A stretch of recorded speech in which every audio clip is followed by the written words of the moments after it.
Okay, I guess we'll go ahead and get started for today's presentation. Let me go ahead and share my screen.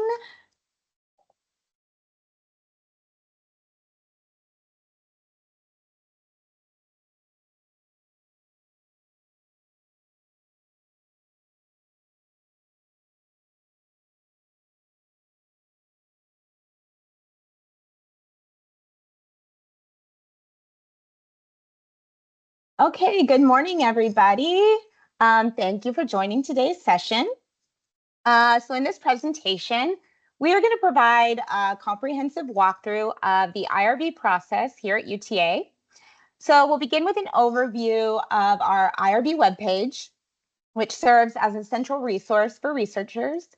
And it includes detailed guidance, downloadable forms and templates, and step-by-step instructions for submitting an IRB application.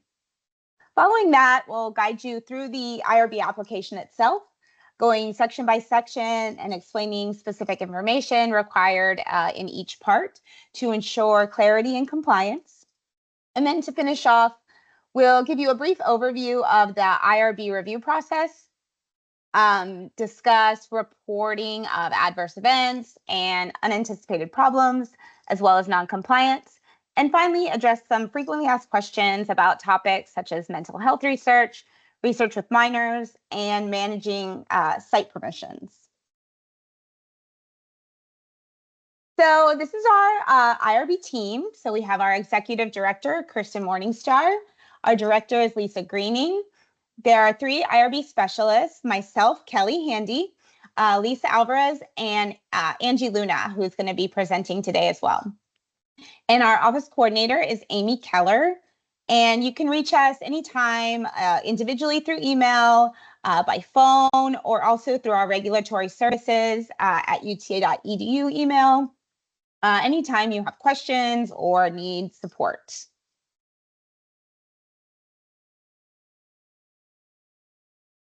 So to start off, we've provided some IRB metrics for the School of Social Work, which compare fiscal year 24 to fiscal year 25. You'll notice that the total number of IRB submissions approved has decreased from 90 in fiscal year 24 to 68 in fiscal year 25. However, the proportion of faculty to student submissions has remained fairly consistent, with approximately 69% of submissions coming from faculty each year. You can also see, looking at the pie chart, there hasn't been a significant change in the type of submissions receiving approval. There's been a slight decrease in expedited submissions, but each year, approximately 64% of all submissions approved within the School of Social Work are minimal risk studies. What's important to highlight is the change in student PI experience. So the amount of time that a protocol spends with a student PI before approval has increased from 22 days in fiscal year 24 to over 30 days in fiscal year 25. In contrast, protocols spend only about 9 days with faculty PIs prior to approval. In addition, the number of times the protocol is returned to a student PI for revisions has also increased from 0.75 to 1.38 returns within a year's time. So in light of these numbers, it's our goal moving forward to provide additional education and support to help reduce both the time protocols spend with student PIs and the number of revision cycles required. By focusing on targeted training, we hope to streamline the IRB process for all of our researchers.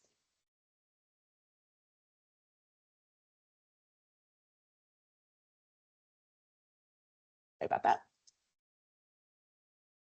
All right, so on this page, you'll find the primary link to our IRB homepage, which offers comprehensive guidance to assist researchers in navigating the IRB process and understanding the IRB requirements.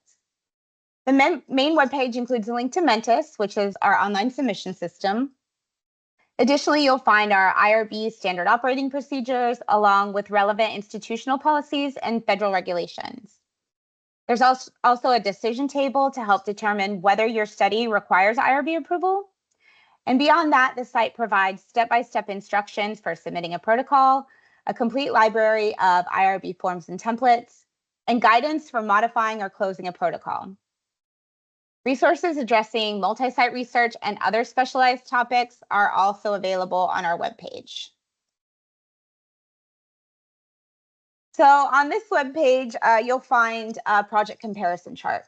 And this is designed to assist researchers in determining whether their project requires IRB approval. The chart outlines key characteristics of various project types and examines factors such as intent of the study, the subject population, anticipated benefits, and the planned dissemination of results. So while this chart provides helpful guidance, we recognize that some projects may fall into gray areas. So if after reviewing the chart, you're uncertain about whether your IRB approval or IRB approval is necessary for your project, we strongly encourage you to reach out and contact our team for clarification and support.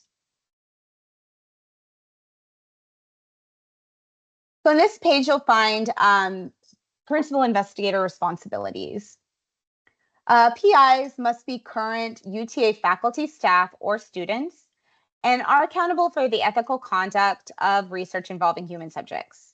So this includes obtaining IRB approval prior to initiating the research, ensuring that all personnel listed are qualified and adequately trained, maintaining strict protocol compliance, securing informed consent from participants, and promptly reporting any issues or modifications to the IRB.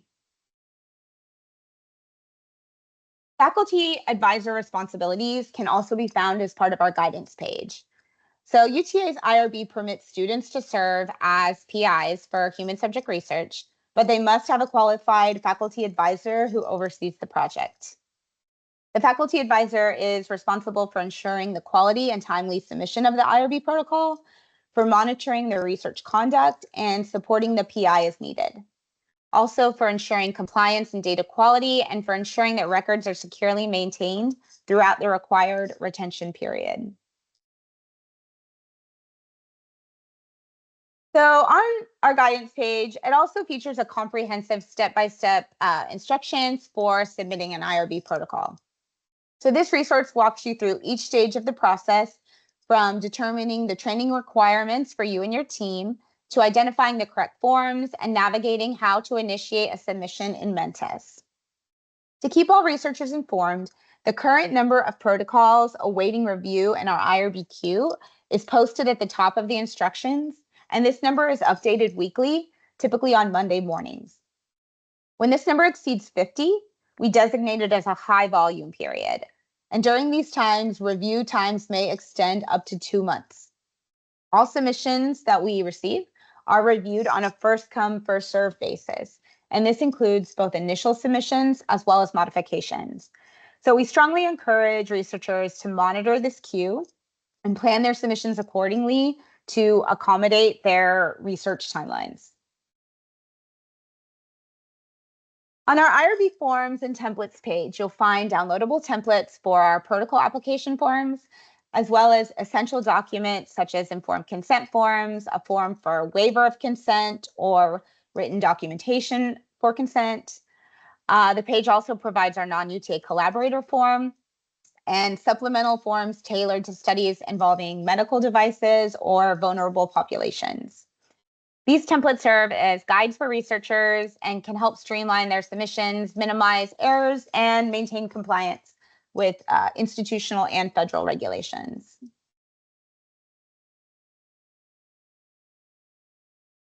So when you begin preparing your IRB protocol, note that there are 2 main protocol application options. One is for primary research, where you directly collect data from participants, and one is for secondary research, which involves the use or analysis of existing data.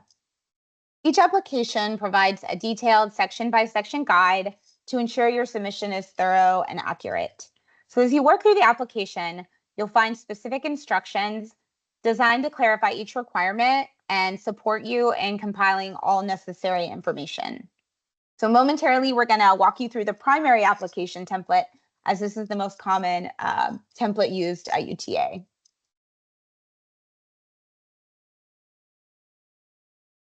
But before we dive into the protocol application itself, I want to briefly outline what you'll need to prepare and submit using the Mentis platform. So when you log in, the main homepage features an IRB option on the left sidebar. By clicking here, you'll find choices for either launching a new protocol or modifying an existing one. So you would select submit a new protocol for your initial protocol submission. Additionally, on the homepage, you'll notice a training section also located in the left sidebar. And this is where you'll access and complete human subjects protection training, as well as any other required training modules for your study, such as conflict of interest or responsible conduct of research training. So ensuring these trainings are completed before beginning your application will streamline the submission process and help you meet compliance requirements.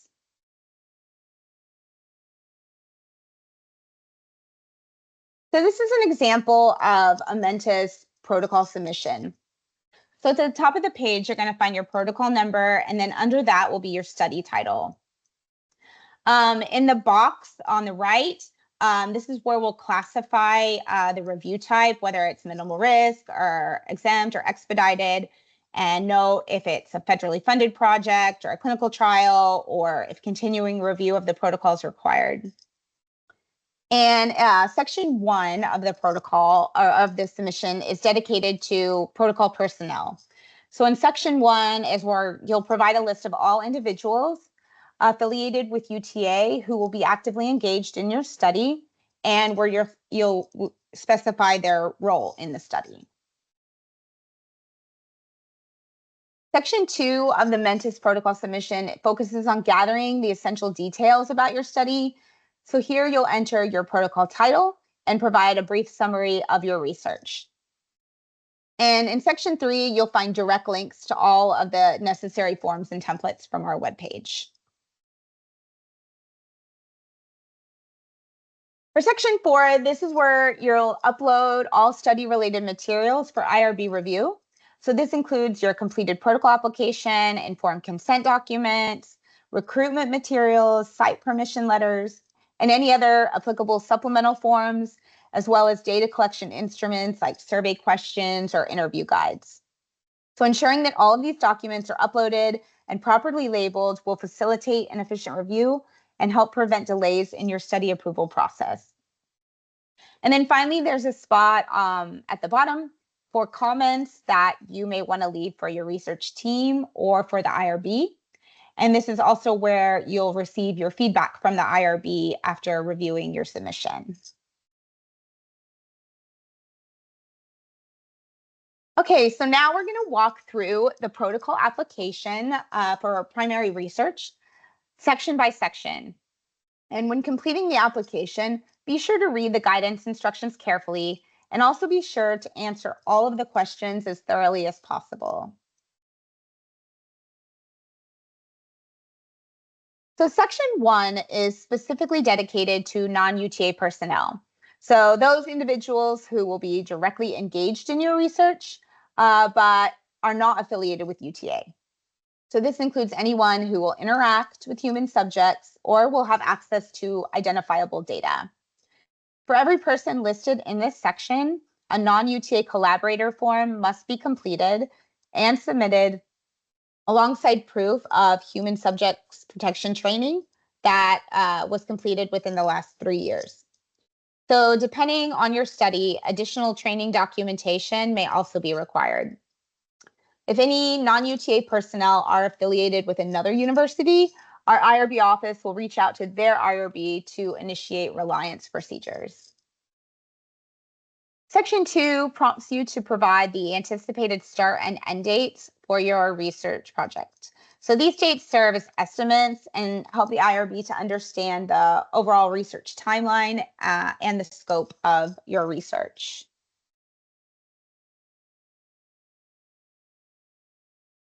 When you reach section 3 of the submission, it's essential to provide a clear description of your funding source so that the IRB can ensure that appropriate regulations and oversight are applied. If your study is supported by a sponsored project, make sure to identify the sponsor and include the Mentis Blue Sheet number. If your funding comes from another source, such as a departmental account, personal funds, or an external foundation, be sure to specify the source in detail. Additionally, if you intend to offer participants any form of compensation, you must indicate which funding source will be used for those payments. Section 4 requires you to classify the risk level of your research.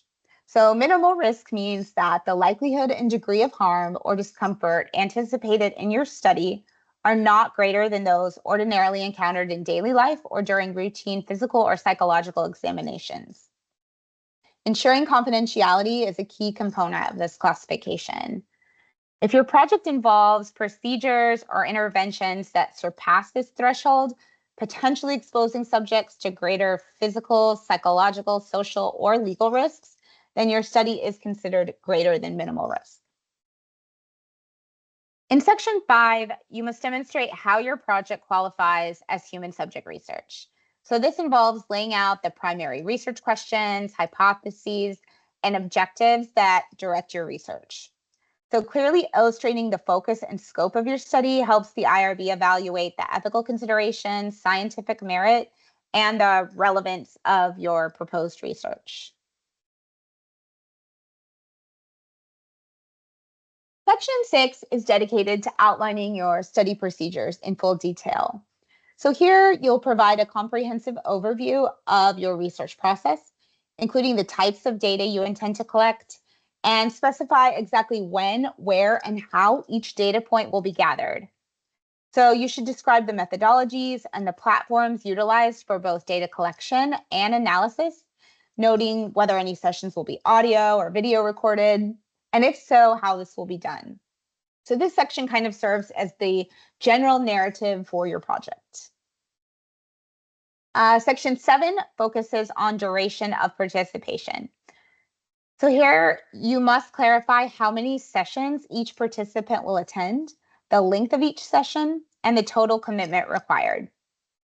So this information should align precisely with what you've outlined in your informed consent document and all recruitment materials so that participants understand the time commitment that is going to be involved for them.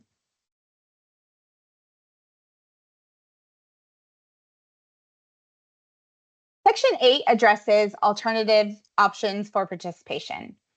So here you must specify whether any alternatives exist for individuals who opt not to participate in your research.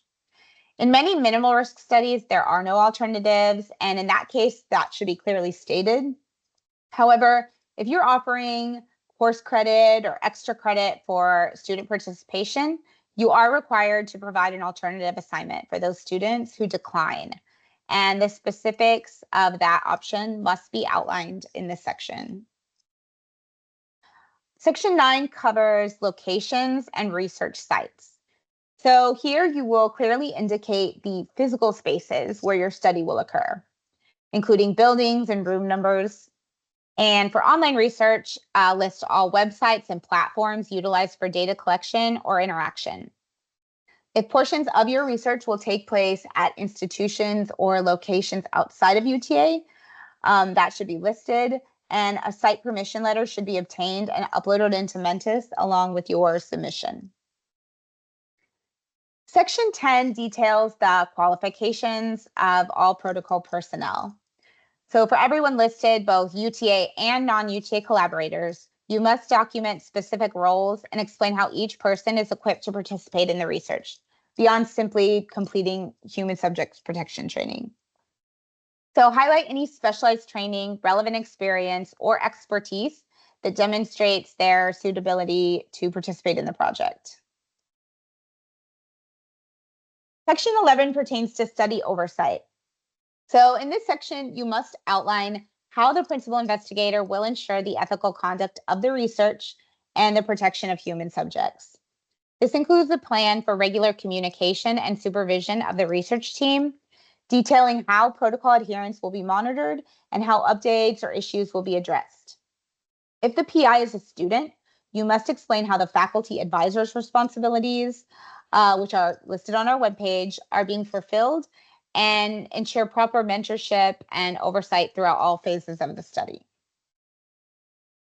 Section 12 focuses on identifying the target study population. So here you'll describe the groups you intend to enroll and include information about age, gender, health status, or any other relevant characteristics. Be aware that if your research does involve vulnerable populations, such as pregnant women, prisoners, children, or those with impaired decision-making capacity, you are required to complete additional forms that are provided on our webpage to address specific regulatory protections.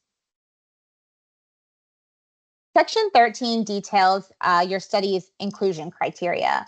So here you will list each condition that defines who can participate in your research and the methods that you will use to determine eligibility.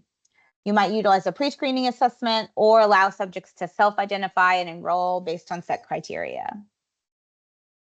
Section 14 addresses study exclusion criteria. So here, just specify the factors or conditions that will disqualify individuals from participating, even if they would otherwise meet the inclusion criteria.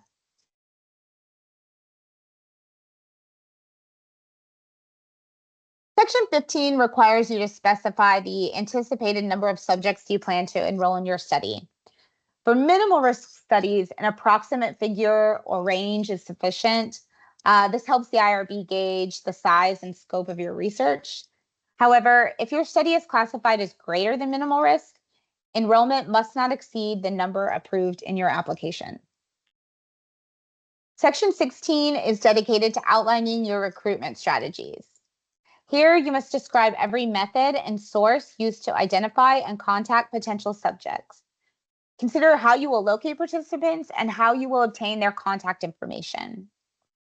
If you plan to use private data to identify or reach out to potential subjects, a permission letter or email from the providing individual or organization must be included in your Menta submission. Section 16A focuses on recruitment language or materials. So rather than indicating the language spoken, you are required to provide the exact text or script you will use for recruitment efforts. So that language can either be included in this section or those documents can be uploaded into Mentis. But either way, we need to see like the exact text, the exact flyer, etc. So any recruitment materials includes email templates, social media posts, scripts for in-person or phone recruitment, posts for subject pools such as Sona and Prolific, or actual flyers that will be distributed. So with that, I'm actually going to turn it over to my colleague, Angie, and she is going to walk you through the remainder of the protocol application.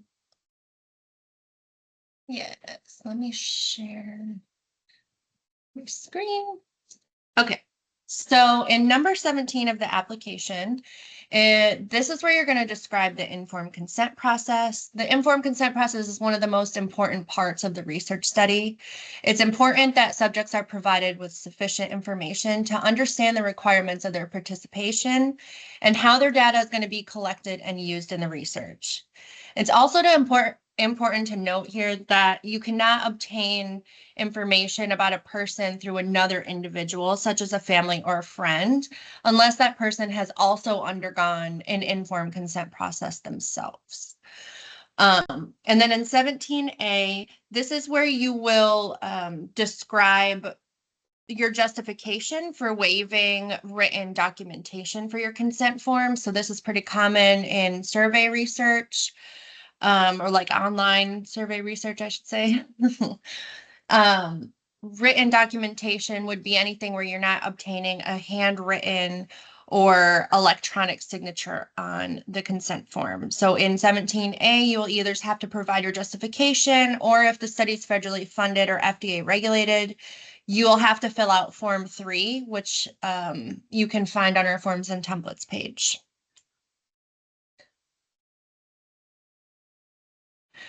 This is our template for the minimal risk studies with adults.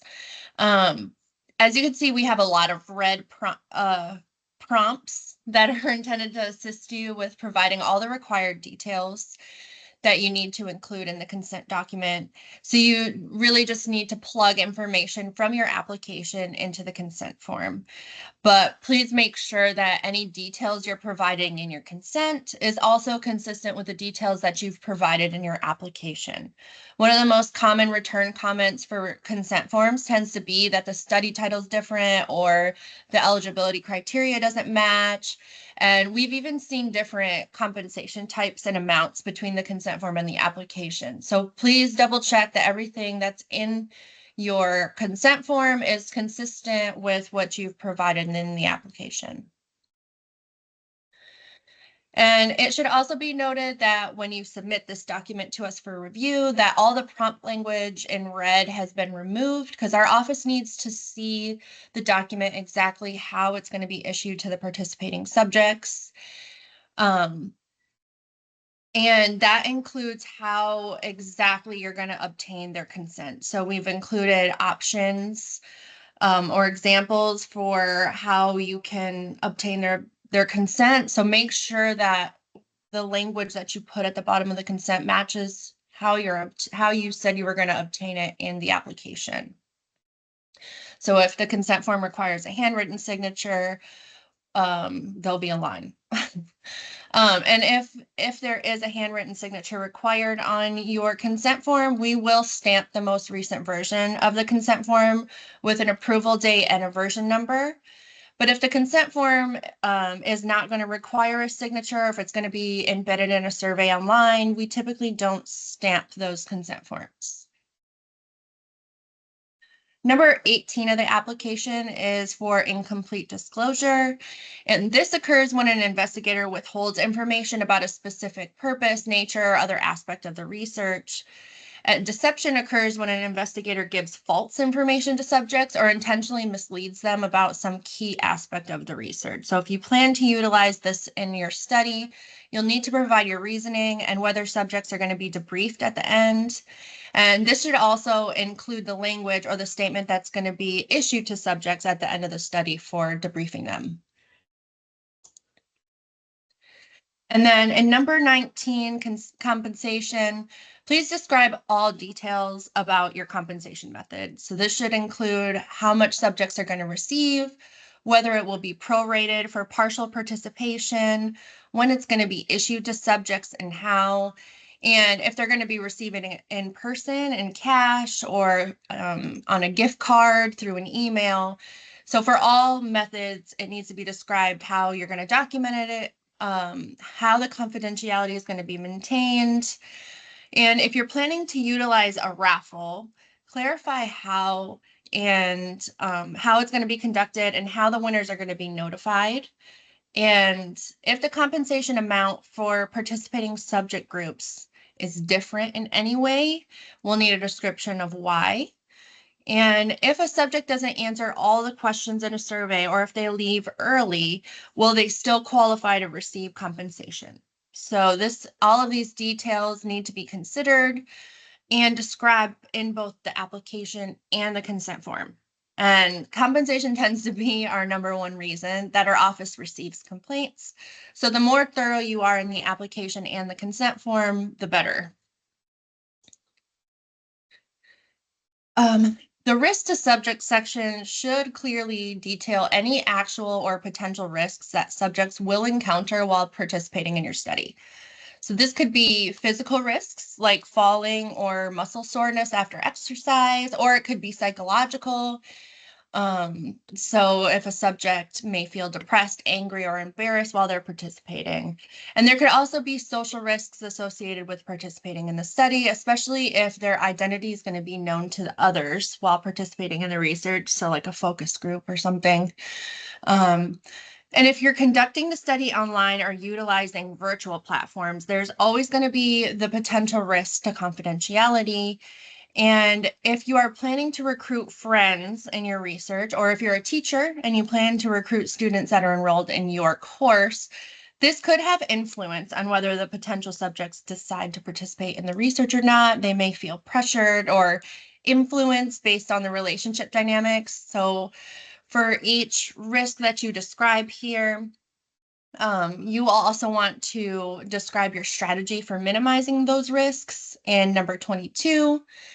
And recently, for psychological risks, we actually posted a new mental health resource on our website that can be utilized by researchers. So this is a great way to, or a great resource to provide to anybody if your study is going to have any psychological risks, or even if you just want to make it available.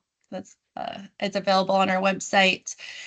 If your study is going to involve blood draws, radiation or x-rays, or utilize any devices that contain lasers, then additional approval is going to be needed from the Environmental Health and Safety Department, and that would be need to be included in number 23. For each procedure that applies to this section, we'll need to know the location of the procedure, the exact materials or equipment that you plan to use, how the blood or the body fluid tissues will be handled and stored during the study. And all of those details will be in number 23 so that we can make sure that the proper protections are in place and that we have all of the approvals from the Environmental Health and Safety Department. And then in this last section, this should contain a list of direct benefits for the subjects participating in the research, if applicable. If it's not, you can simply say that there are no direct benefits. But you will need to describe the expected or potential benefits that your research has on the field of study or society at large. And please make sure that the benefits and the risks and all of that is consistent with what you include in your consent form. So please be sure to address all aspects of subject privacy and confidentiality. So privacy refers to the subject's right to control access to themselves. So in other words, how will you conduct your study procedures to ensure that the subject can maintain as much privacy while participating as they feel comfortable? And if you're conducting an interview, are you ensuring that it's in a private place, or are you controlling the environment in a way to prevent any situation where they might feel exposed as a research subject or embarrassed?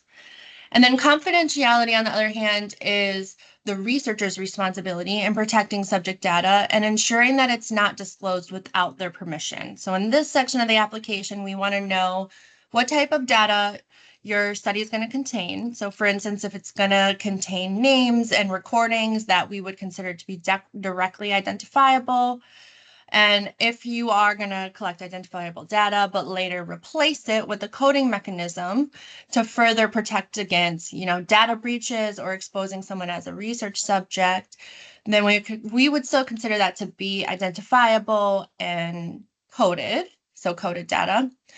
Or if the subject's going to be utilizing a pseudonym while participating that de-identifies the data from the research team, but is still linked to that participating subject throughout all of their study procedures or data, then we would consider that to be a de-identified data. Or if, the survey that you're conducting collects no identifiers at all, and there's no way to know who is participating in your study, and then we would consider that to be anonymous.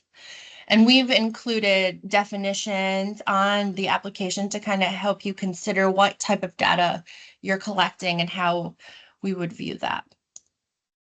And then in number 26, this is the section where you're going to describe exactly how and where all paper and electronic data is going to be stored for the entire data retention period.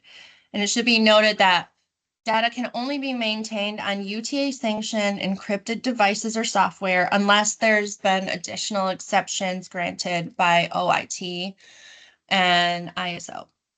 And we'll be discussing these exceptions and considerations for data security a little more. But basically, we need to know exactly where everything is going to be kept and how you plan to ensure data security throughout the life of the retention period.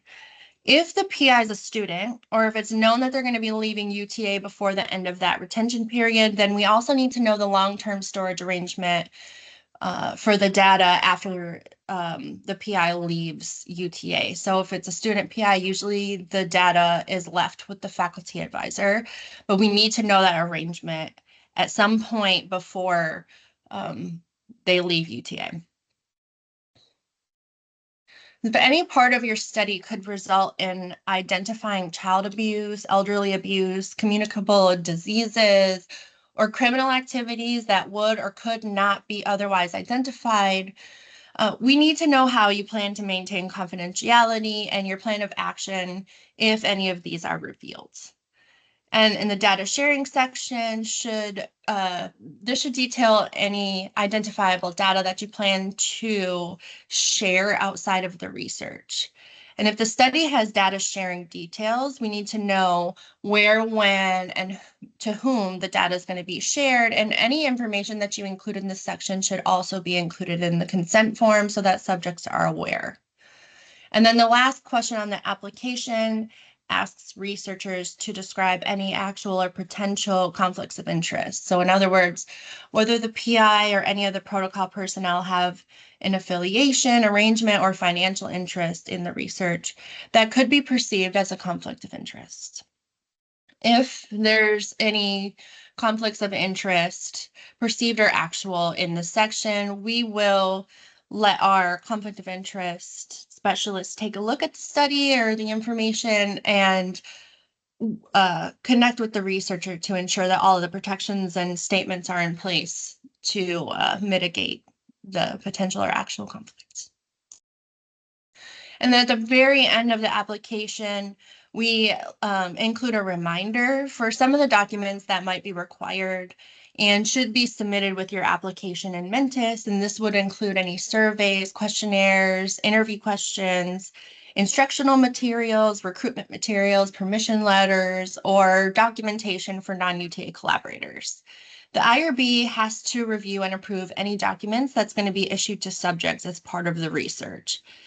And it should be noted that if you are conducting a survey, if a link in the application directing us to it can be helpful in some instances, but it is a requirement that screenshots or a PDF version of the survey be attached to the protocol submission in Mentis, just because links sometimes deactivate over time, and we need to ensure that we have access to the survey for the full data retention period.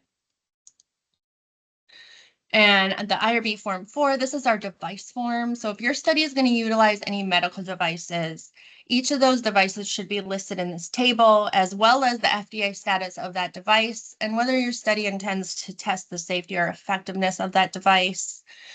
All manuals and other relevant safety information for the device should be included in your submission for IRB review.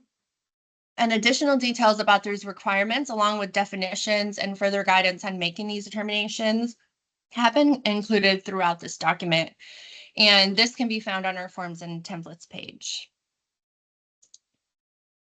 Okay, so what does the IRB consider in their review?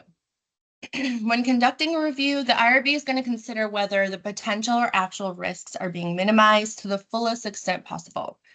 And they're also ensuring that the potential or expected benefits justify exposing subjects to the risks outlined in the study.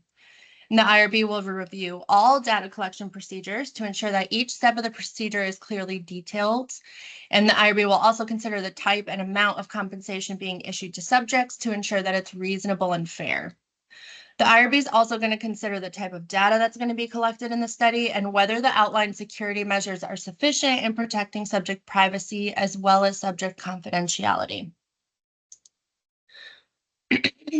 And then this is our IRB review process flow chart. So this gives you an idea of the IRB review process and where it needs to go in order to obtain that final approval. And if your protocol is considered minimal risk, has no federal funding or FDA regulations, then one of the IRB coordinators can actually review and issue approval at the end of the review if it's ready.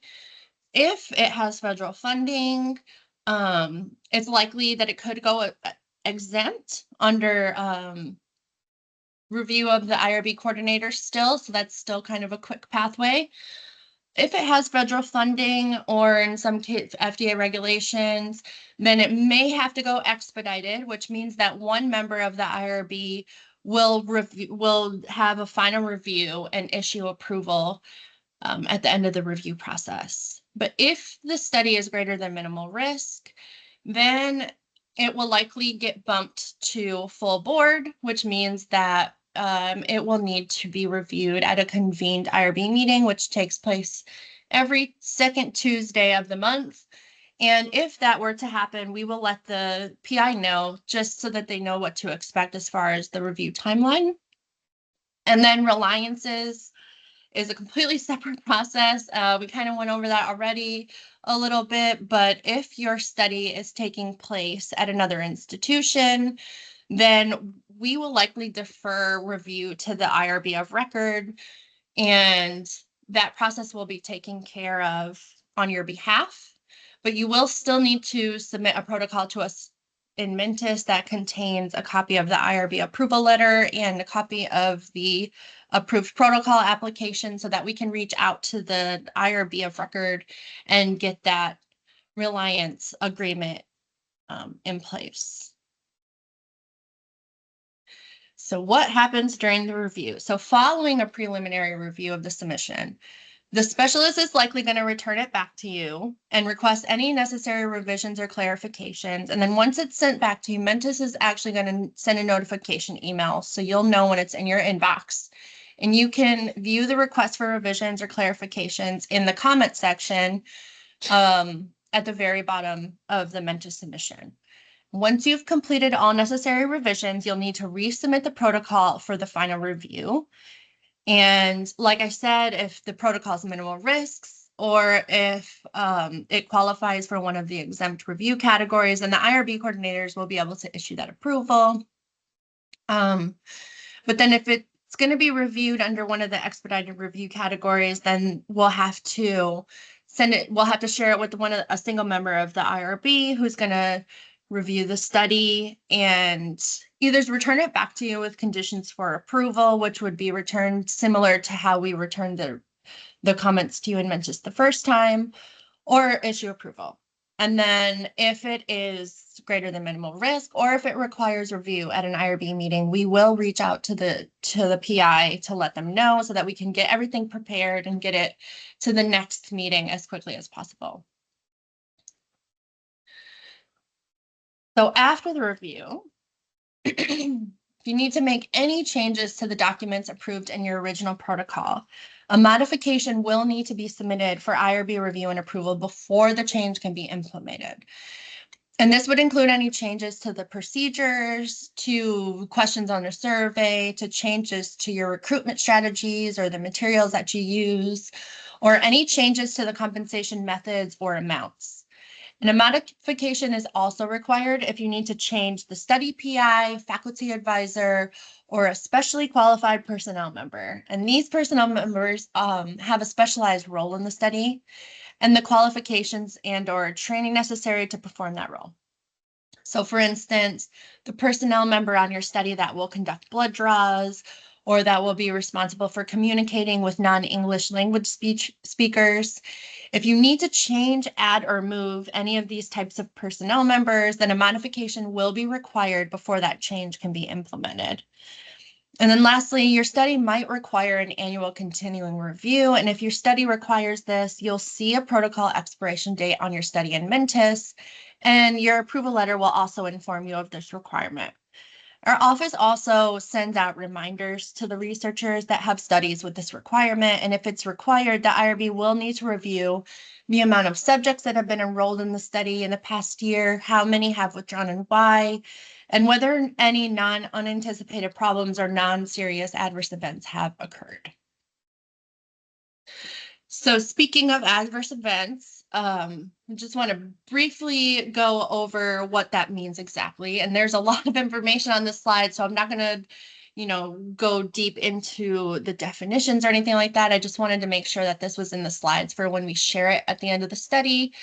But an adverse event is any unfavorable or harmful occurrence to a human subject that occurs during the time in which a subject's enrolled in the research. So whether or not the occurrence is considered related to the participation in the research or not, this would include any abnormal medical sign, symptoms, diseases, and any psychological events too. So we need to know about these. And if it's non-serious, then the requirement isn't, well, I guess we'll go to the next page. This is our flow chart. And we've kind of broke it down a little bit more to let you know exactly how and when it needs to be reported to us. So if the adverse event is serious, then we need to know as soon as you know that it's happened. And that can be reported to us at regulatoryservices@uta.edu if it's not considered serious. So we, in the definitions that were included, kind of broke down what serious would mean. If it's not serious, then you need to consider whether it would meet the definition of an unanticipated problem. And if so, then it would still need to be promptly reported to us. But if not, and the study requires a continuing review, then you can summarize that and let us know in your continuing review submission that these events have occurred. But if not, if your study doesn't require a continuing review, then you can just report the non-serious and non-unanticipated event to the IRB using our email address. The requirement isn't prompt per se, but I would still just let us know once you know. So more things to consider. A brief discussion about non-compliance. So there's 3 different types. Well, it's a minor, serious, or continuing. And non-compliance is a finding of failure on the part of the PI or any member of the study team to follow federal. Okay, I'm trying to briefly summarize. So in other words, if you do not obtain IRB approval before changing something in your already approved protocol, if you're not obtaining informed consent before allowing a subject to participate, if you're not following the approved protocol procedures, exactly how they've been approved by the IRB, implementing changes to the protocol without obtaining IRB approval. Any of these would be considered non-compliance. And then one of the coordinators will reach out to the PI to kind of get more information to kind of make a determination on whether it's minor, serious, or if it's something that's been happening and it's for a while and it's continuing. So best practices to ensure that this doesn't happen is to make sure that your documentation is thorough and that you are communicating with all of the research personnel on your study to ensure that everyone is trained on all of the approved protocol procedures and documents, and everyone knows exactly how things need to be done. And if non-compliance does occur, the IRB will review it, discuss the occurrence with the PI, and then issue some corrective actions and training to ensure that it doesn't happen again and to ensure that everyone knows exactly how the study should be going, or, the approved documentation that should be followed. And we will provide that training and guidance or issue corrective actions to guide you through that process with your team. So we received a few questions recently about IRB guidance for survey and interview-based studies. So we don't require researchers to limit gender identity questions. We're not going to return a survey solely for being broadly inclusive with gender options. However, we do encourage researchers to consider the legal context and the funding implications that it might have. So what I'm referring to right now are some of the legal and policy things going on. So the federal executive orders that recognizes that there's only 2 sexes, male and female, that remove gender identity from federal data collection. And then in Texas, state agencies were instructed to follow these executive orders. And HB 229 defines gender strictly by biological sex, and SB 17 limits DEI related programming in public universities. So we're mentioning this because, not because the IRB is going to return it or going to require you to list things a certain way, but just to consider the federal funding risks and the scrutiny that the study may be under, and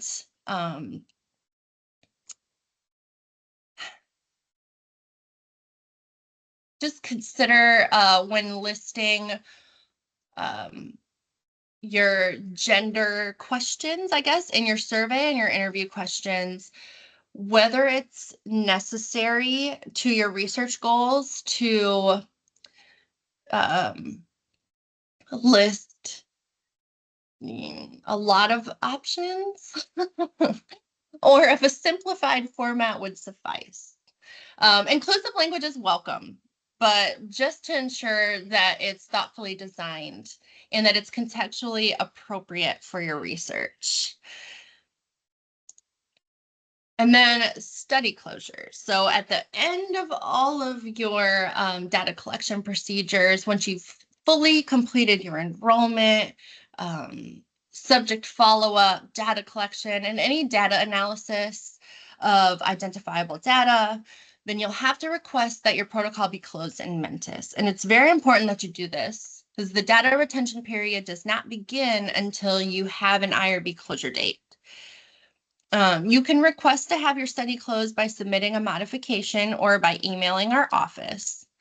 And it should be noted that any identifiable data collected in your study should be maintained for the full data retention period. And if you have no intention of utilizing the identifiable data for analysis and you're only planning to store it for the data retention requirements, you're still able to close your study. So when conducting human subject research that touches on mental health or sensitive topics, there's a few things that need to be considered to ensure subject safety. When creating your study, identify all potential emotional or psychological distress that could arise from participation, especially when your study will be discussing trauma, depression, anxiety, or stress. It's important to note that even seemingly benign questions can trigger symptoms or memories in some individuals. And be sure to thoughtfully consider all aspects of your study when describing the actual or potential risks that subjects may experience when participating. So for each risk, you should have a strategy to minimize it. And your submission should clearly outline the steps that will be taken to reduce harm. And some examples we've seen are additional breaks offered during interviews, providing immediate access to mental health resources, utilizing UTA counseling and psychological resources or CAPS, or including personnel members with specialized roles to assist during subject participation. Your study should have a plan of action in the event that a subject experiences distress, even if the event is unlikely. You should consider who's going to be contacted, how will assistance be offered to subjects in that moment, what resources will be provided to them for immediate and long-term use, as well as whether the subject will be allowed to continue in the research. And lastly, for all the things that I've mentioned, you'll need to ensure that your informed consent truly explains all of the potential emotional risks, confidentiality limits, and the right to withdraw from the study without penalty. Subjects should understand what they are agreeing to when providing their consent, especially when mental health is involved. And like I kind of mentioned earlier, we've recently added this mental health and wellness resource on our website, and this can be utilized to assist researchers with minimizing psychological risks in their studies. So whether this document's provided to subjects as is, or if you utilize the document as a reference in order to provide subjects with the most appropriate resources for your study, you're welcome to do so. You can access this resource from our IRB homepage. So children, like other potential vulnerable populations, require additional protections when they are research subjects. Your study will be recruiting children. You must ensure that the risks do not outweigh the benefits for participation in the research, and that subject data is stored and maintained to ensure confidentiality, and that you have involved the children in the consent process if subjects are at an appropriate age to make a decision on whether they would like to participate or not. It's required to obtain parental consent or permission from the parent before allowing their child to participate in the study. A signed informed consent document must be obtained unless the IRB has granted a waiver of this requirement, which is pretty typical in studies that are recruiting 17-year-olds who are attending college courses.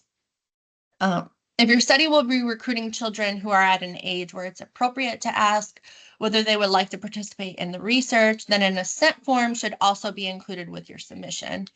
And this should be written in an age-appropriate language that includes all of the same elements as the parental consent form, but in a language that they are able to understand. And this way, they can make an informed decision on whether they would like to participate in the study or not. And we've included templates that can be used for both the parental consent and assent on our forms and templates page.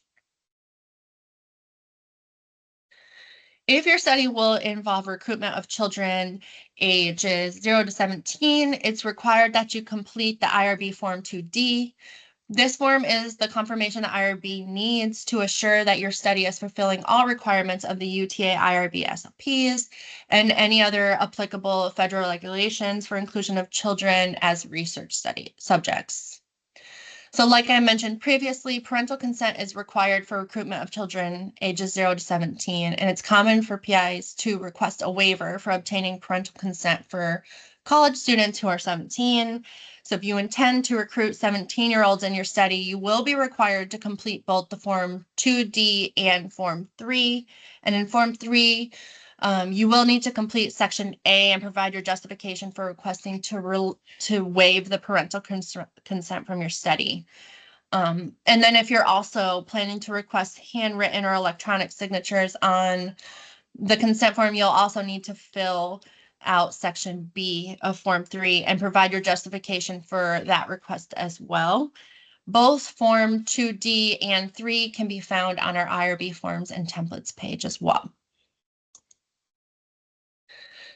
So although the federal regulations only provide explicit additional protections for certain populations, including children, pregnant women, prisoners, there's many other different types of sub-study populations which could be considered vulnerable for various reasons. And this would include recruitment of subjects with mental disabilities or cognitive impairments, especially those that could prevent the subject's understanding of the research. And this would also include subjects with age-related conditions such as Alzheimer's, dementia, or those who are living in a mental health facility or a nursing home. When recruiting subjects who are mentally incapacitated, 2A should also be completed and attached to your submission. And in your application, you should discuss the informed consent process and whether you'll obtain assent from the subjects to participate in the research.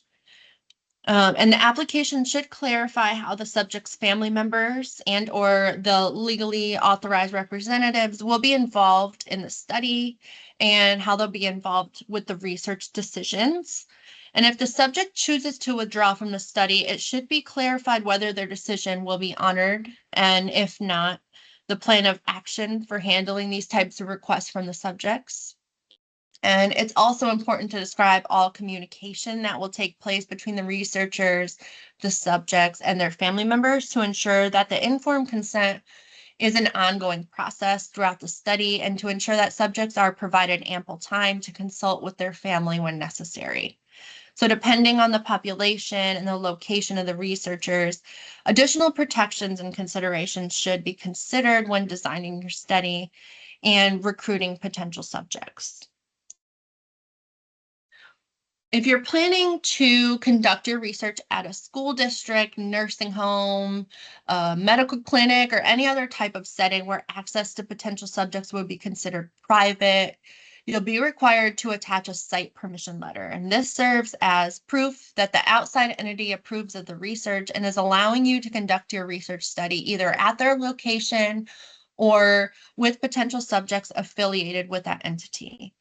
We don't have a formal template for this type of permission letter. All that we require is that the outside entity formally states that they approve of your research study with details about what their approval covers. So, for instance, if it includes recruitment, conducting research on site, and or access to on-site resources throughout the course of the study. So in order for the IRB to approve of a study at an entity administratively separate from UTA, a site permission letter will be required in the protocol documentation. And it's also the responsibility of the PI to ensure that their study meets all policies enforced by that external entity before submitting the protocol to the IRB for review and approval. So while our office might be familiar with some commonly utilized external sites, we are not able to ensure that all external policies and requirements are being met. So to prevent the need for a time-sensitive modification in the future due to requirements requested by that external entity, it's really important to communicate with them throughout the submission process to ensure that your documentation has everything it needs.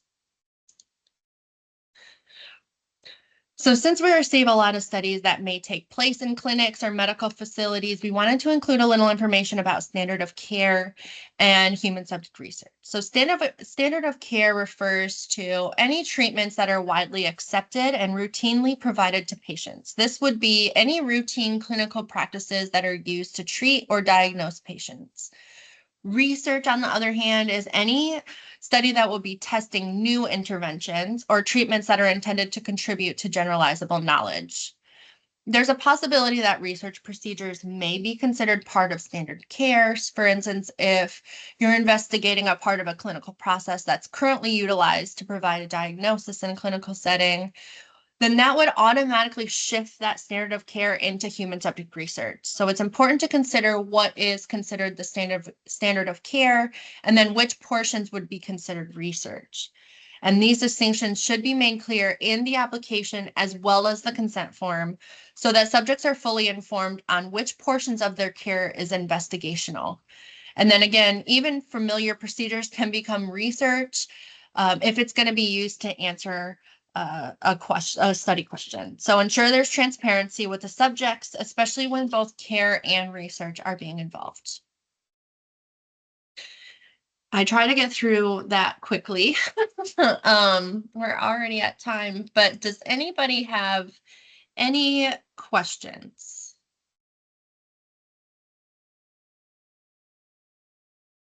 Angela? Hello? Yes. Oh, hi, it's Tanya. We Hey. have some new faculty online, and this was something that I was not as familiar with because we didn't have reciprocity at Tulane. So could you just give a couple of sentences overview or where our faculty and students can find information about um, I use another R word for it, but I can't remember what that is. Reliance. Reliance, that's it. Yes. Yeah. Could you give a couple of sentences on that real quick? Sure. So we have a multi-site research and reliance page. That's all things reliance and collaborators. Um, I think did we share that one in here? I don't think so. It's on our main webpage. There's a link to Yeah, it right on our main homepage, but yeah, we can share it as well.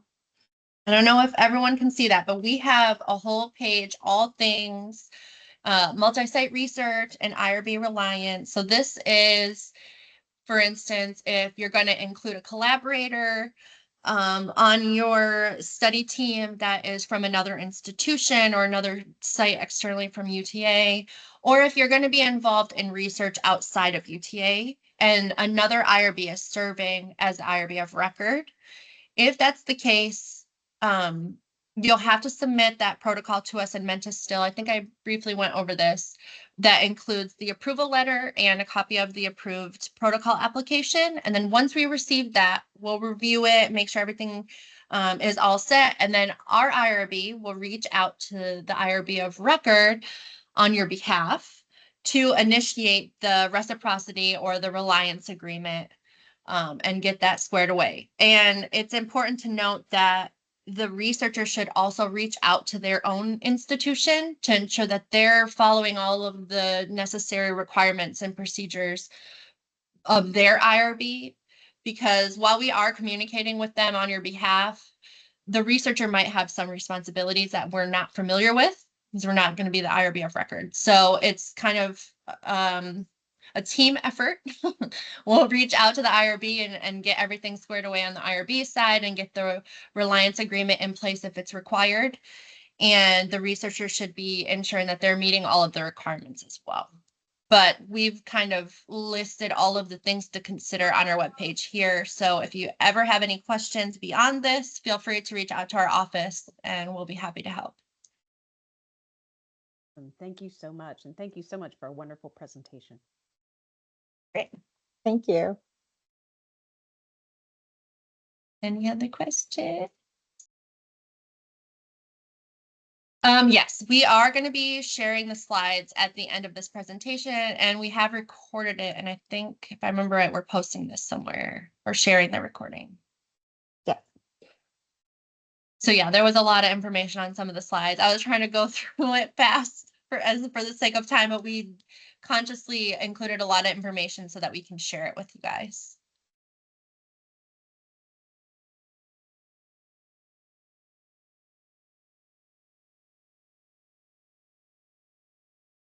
Hey, if there's any other questions, feel free to reach out to our office on our email, regulatoryservices@uta.edu. We're happy to help.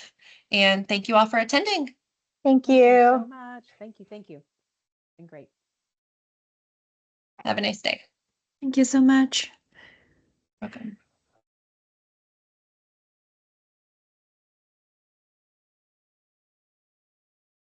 All right, I'm gonna end it.